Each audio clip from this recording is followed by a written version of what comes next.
Hello viewers, আমরা Mirinja valley গেলাম, সাজেক গেলাম, সব জায়গার ছবিগুলো আপনাদের সাথে শেয়ার করছি। খুব ভালো লাগছে। পাহাড়ি এলাকাগুলো আসলে দেখতে খুব সুন্দর, মনোরম। প্রাকৃতিক পরিবেশে সময় কাটানো অনেক বেশি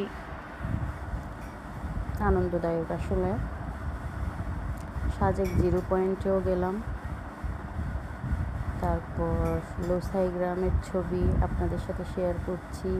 সারফা যখন ছোট ছিল তখনের ছবি এগুলো। পরে সাফরিন আসলো, সাফরিন সহ আবার মিরিঞ্জা ভ্যালি গেলাম, সেই ছবিগুলো এখানে শেয়ার করলাম।